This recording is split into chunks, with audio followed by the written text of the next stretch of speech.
So I was just sitting here thinking, one, I need to pluck my chin because I can feel the hairs. Two, I love seeing videos about psychology. And, when you associate that with tarot, and, like I read palms. Palms is very, it tells you about the way you think. So it's all about psychology, in my opinion. I've said this many times. I probably sound like a rerun, but, I am a very, very much a Carl Jung fan. And he's one of the reasons that I dove into palmistry as much as I have. Pretty much all forms of divination, because, he was a mystic, let alone a psychologist, a psychoanalyst. But he said that the hands are the map to the mind. And through the things that I've learned, right on the money. And I mentioned it before in my, my free classes that, when I give a reading, and if you ever give a reading for someone else, you will see it's even more personal than astrology, in my opinion, or human design, or anything that we use as a way to, self-analyze ourselves, outside of actual like therapy and, psychoanalysis, with a professional. So we have these guides, astrology, I think, especially if you use true sidereal, sometimes it's the truths that we're almost blinded to until we're triggered and we realize, oh wow, I guess I can be that way. Palmistry is in the same aspect as, astrology shows you, it puts the planets where you might need some guidance, in my opinion. Like, I don't look at my astrological birth chart and go, ooh, I have this and this and this. I'm all that and a bag of chips too. I look at where the planets are, because more than likely that just means that I'm going to have some struggles in that area, and to pay attention. If there's no planets in a house, I take that as that's not an area that I'm going to have the most lessons in. And so far it has really turned out to be true for me. But palmistry does the same thing. It shows you your potential because of, I just had that video talking about past lives. Palmistry shows you what your potential is, and your potential is because of, either a past life, or it's what you planned for yourself, or whatever. It has everything to do with, when you were born and what you brought with you. Why would you have potential in something if there wasn't something there that said you're going to be naturally good at it?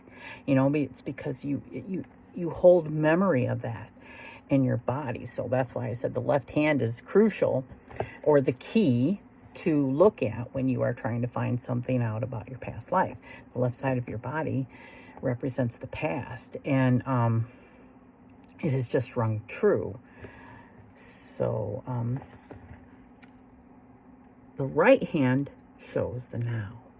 And when I see things in the right hand, or even if the person is left-handed, I will see the now in their left hand also. So anyway, off subject.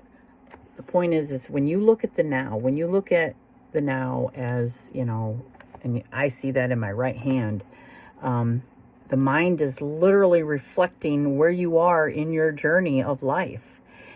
How your mind is perceiving, and let me tell you, it's deep, because you can look at your heart line and you can see how you are affected emotionally. You can see how you communicate. You can see if you hold on to things. It's all reflected right there. You can see the struggles. They're islands. You can see pain and heartache. They're islands, and the struggles are like crosses. This is your intuition line, and mine actually is connected here and here. And there used to be a major blockage between my head and my heart, and not anymore. And that is a minor line because it changes. That means if there was a blockage, it would show. There would be no line connecting my head and heart. Anyway, I'm jumping around, and I tend to do that with undiagnosed ADHD. Anyway, what I'm trying to get at is when you truly self-analyze of who you are, it can be painful. And I see that sometimes when a person sits down for a reading and they just can't believe that I can see these things. And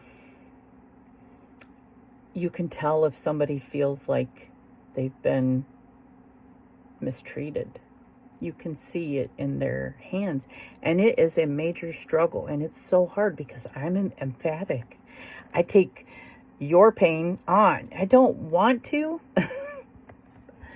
It just happens. It's like just talking about it, because that's why the tears flow.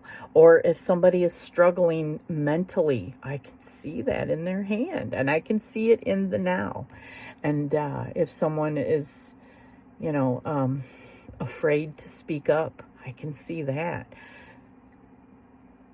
So I just, all the talk about psychology and tarot, it is extremely inspirational to me. I've also learned that, you're never too old and you're never too young to begin the journey of self-discovery, of knowing yourself. And I think that it's extremely important, because what happens is when we don't want to admit certain truths about ourselves, well, then we go on the defense.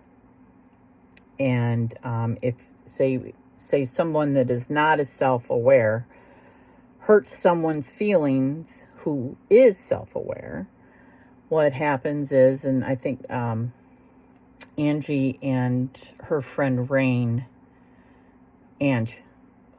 Roots and Waves, had a wonderful live about it, and they were talking about the 4 different types of communication. And what I'm trying to say is when a good communicator, or someone that is, the intentions behind their words match the words. To me, it's as simple as that. And how you relay that message, is another simplistic way of putting it.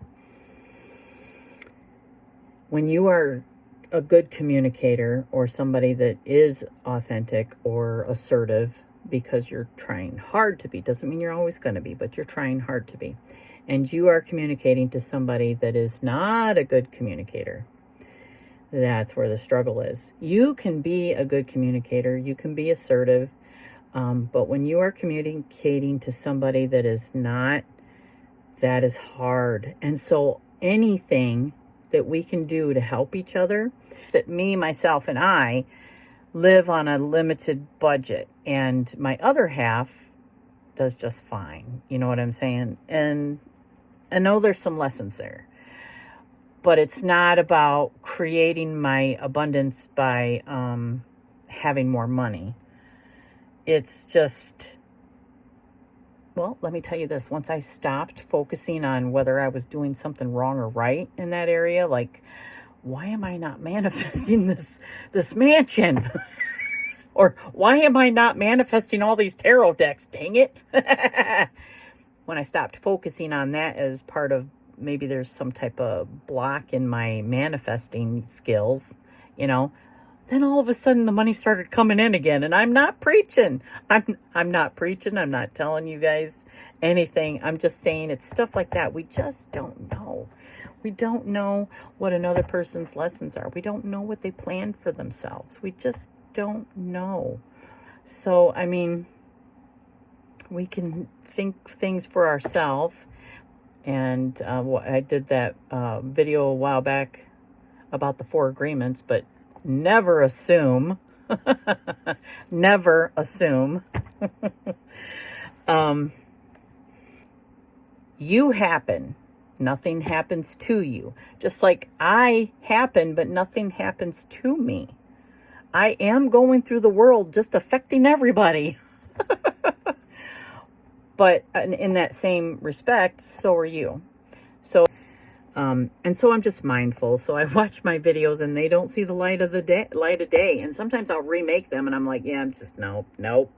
And then there'll be other times that I'm extremely forgiving of myself and I'll be like, okay, I'm uploading it. So I don't think I'm alone. I think there's a lot of people like myself that are just cautious, because we understand that we do affect. Words are spelling. The intentions can be felt behind your words, whether you're saying it or not. And I just think that that's important to know and to understand. My daughter is going to school. She's majoring in psychology. And she's shared a lot with me. I myself, besides doing this, am a license exempt childcare provider. I'm license exempt because I do watch my grandchildren. But I am a full-time nanny to them. So in order to get paid a certain amount, because I don't want to stay, it's like level 1 and level 2. So level 2, you get paid more. In order to do that, there are classes that I take to help me, to help me keep that level. And I prefer classes about autism and just guiding children in general, because, I'm a grandma. And I have 3 beautiful grandchildren, and, I watch 2 of them full time. I'm not just taking them to keep my, to make my paycheck bigger. I'm taking them because they truly help. And they are all psychology based, on research that is done with helping children grow. And believe me, I wish that I would have had guiding adults when I was younger. I don't know if I'd have had the same amount of shadow work that I have had to have and still do as I age. I'm now omnis, which means I believe in all beliefs having truth in them, but not one being the truth. And that allows me to respect everyone's beliefs, because I think that that's a lot of, we divide ourselves over that. It's so hard for me to hear somebody bash a political belief, because, I try to stay on both sides of that, because I just can't stand on one side myself. I'm a very middle path kind of person. And to hear one side say, if you just vote this way, you don't have basic human, you don't believe in basic human rights. And then the other side says the same thing. And that just turns me off quicker than anything, because I feel like, yeah, but most of those, where they stand is because of what they believe, because of what they believe. I'll use an example, and I'm probably going to, call my own self out, is the pro-life choice. It's like, I can totally understand both sides of that story, or both sides of that stance, because pro-lifers believe that they're protecting the child. And believe me, I'm a big activist when it comes to children. And I will do my part, if you know what I mean. Because they can't do it on their own. Children do need us. Other adults don't need other adults, but children need us. And I'm a big, strong believer in that. So when I say I'm pro-life, actually, no, because I also believe that a woman has a right to protect herself in that manner. Granted, I think that it's the worst decision that any woman would have to make for herself. And I don't judge. I just feel sadness that they're in a position that they would have to make that choice. But I don't concern myself with whether they're right or wrong, because I don't know. So when I hear people bash either side for that, it just breaks my heart, and I have to walk away from that, because I feel like that's not an argument I want to have with anyone, because yeah, anyway, I don't think I have to say anymore. And there's other things like that, that, and so to hear somebody say, oh, you're a radical, I'm like, please keep it to yourself. I'm not a fan of politics. I have my beliefs, but I just don't share them unless it's being an activist for children. And I'm not talking about pro-life or nothing like that, because I would stand on the side that gives that woman the right to make that choice for herself. Absolutely. Even though I can understand the other, I would have to stand on the other side, because I think every situation is different. Every situation. And we just cannot know. It's a part of that assuming and thinking we know, because we don't. I guarantee we don't. So, yeah, I kind of lost my trail of thought there, but that was it. I don't even know why I made this video, except for I'm a big psychology fan. And I think that there's more behind what we do than just the face that we present here. Too many people can paint a picture of you because they don't know. And so I'm all for these hard talks. You will find me there, more so. You know what I mean? I started hitting that notification bell, so you're gonna find me in these discussions, because I do think they're important. And I have rambled for 25 minutes.